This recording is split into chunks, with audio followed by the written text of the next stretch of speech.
Bueno, empiezo contándoles una historia que claramente muchos la tienen harto conocida, pero que me parece que es bueno reflejarla y recordarla en este momento. ¿Quién fue Javier Milei antes de convertirse en candidato a presidente argentino? Fue un economista con algún nombre, con mucha llegada a los medios de comunicación, pero que tenía en su carácter de economista una característica poco frecuente.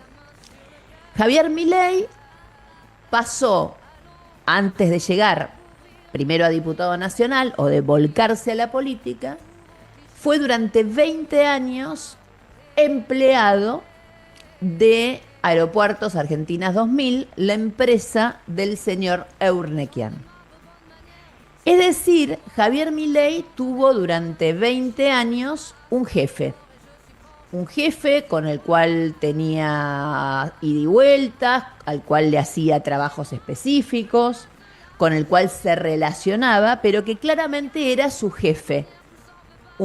Tener un jefe y tener digamos, una condición personal de empleado implica, entre otras cosas, tener ciertas certezas, tener alguien que te dice para dónde tenés que ir, qué tenés que hacer o dejar de hacer, o cuáles son las expectativas que espera sobre vos. A su vez, las certezas que tenés son que tenés un sueldo, que tenés un aguinaldo, que tenés vacaciones pagas, que tenés obra social. En general, este tipo de empresas además te dan una obra social importante, privada, etcétera. Todo eso te genera cierta seguridad.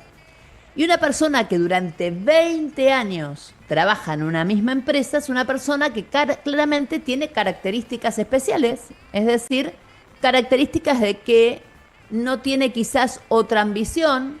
Muchos otros economistas han hecho su cartera de clientes y en vez de trabajar para una sola empresa trabajan para varias, pero claro, ya no tienen, o digamos, el beneficio del aguinaldo, por ejemplo. Tienen varias personas que más que jefes son sus clientes. Otro es el trato. Te llaman cuando te necesitan, te pagan quizás la hora de consultoría y obviamente vos no tenés esas certezas que tenés si te quedás solito trabajando en una empresa y cumpliendo un horario. ¿Por qué detallo o hago tanto hincapié y tanto detalle en lo que está, las características previas de Milei a llegar a presidente? Porque, insisto, desde que Milei se impulsó como candidato, fue 2 años diputado y termina siendo presidente de la Nación, a Milei se le acabaron algunas de esas certezas. Uno puede tener la sensación, y de hecho en esta misma columna lo hemos dicho en más de una oportunidad, que Milei así todo seguía haciéndole caso en algunas cosas a Urnequian, a su antiguo jefe. Pero quieras o no, y esto es algo real, el poder de un presidente en una república presidencialista como es la Argentina es de punto más alto de la pirámide. Sos la cabeza de un montón de decisiones que tenés que ir tomando a lo largo de tu día. Estar arriba de todo de esa pirámide es claramente y seguramente en los primeros minutos percibir ciertos riesgos desde todo punto de vista. Te podés apunar, te podés atascar. Obviamente todo esto le puede haber pasado a cada uno de los distintos presidentes argentinos porque tampoco viene un manual de cómo ser presidente bajo el brazo por más que vos tengas años y años de hacer política, cosa que en este caso no había pasado. ¿Qué pasó en estas últimas horas? Yo creo que Milei volvió a su centro.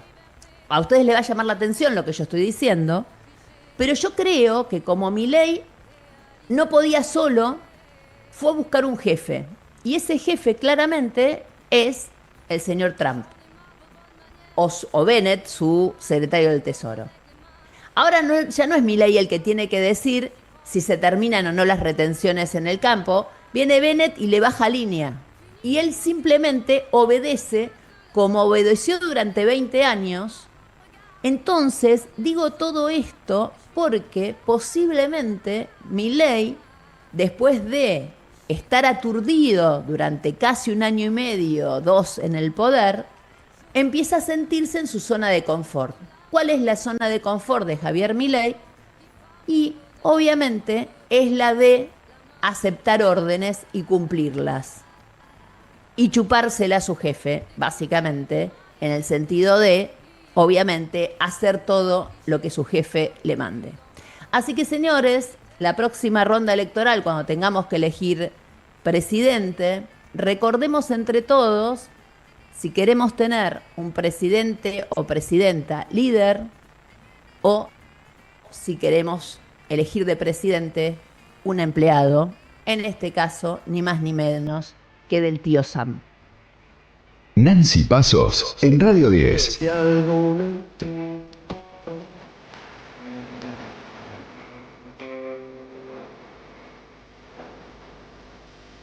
Tenio.